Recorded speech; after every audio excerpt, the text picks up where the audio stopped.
मेहड़ में बदमनी जी बाह बरकरार, अवाम परेशान। मेहड़ बेटो रोड अयाज कॉलोनी हिक हंध तां ब धार वाक़िया। इरफान मेडिकल स्टोर ऐं किरियाना जी दुकान नईम कुंभर खां 4 नामालूम हथियार बंदन रोड के कड़ो चाढ़े सरेआम फुर लटकंदा रहिया ऐं फरार।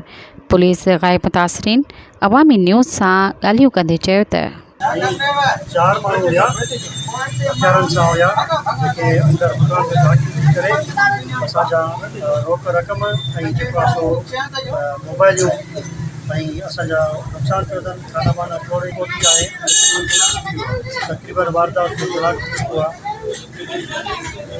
हिकु दफ़ो अवल बि असां वाक़ियो थियल आहे। अॻे बि असांखे तक़रीबन फायर बि कया। ताला मंदर खे तालुको आहे त असांखे पंहिंजी माना रोक रक़म ऐं मोबाइलियूं जेके आहिनि सामान पहुचियल वापसि कराए वञे।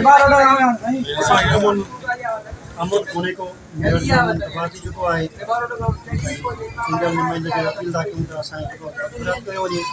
आया बजण हुया 5 ॼणा टोटल आया मोटरसाइकिल ते 3 ॼणा हुन ॾे सामान ॾे विया। 2 ॼणा हेठि ॿुडी आया वरी हिकिड़ो फिरी आयो जे खाननि में कहिड़ी पैसा थी मोबाइल में खणी हलिया मां वरी आम माण्हू वारा छा पोइ हेॾा पोयां कलेक्शन कई त हुनखे अॼु मूंखे थेलो आयो कलेक्शन जो पैसा जेके पिया सभु खणे जी बाबा ने अञा ताईं पुलिस कान आई आहे। कान्हे का ॻाल्हि जेके फर्क़ु 20,000 खां मुंहिंजा हुया मोबाइल इहो भई। सब्सक्राइब कयो अवामी न्यूज़ HD खे ऐं ताज़ा तरीन ख़बरुनि लाइ ॾिसंदा रहो अवामी न्यूज़ HD।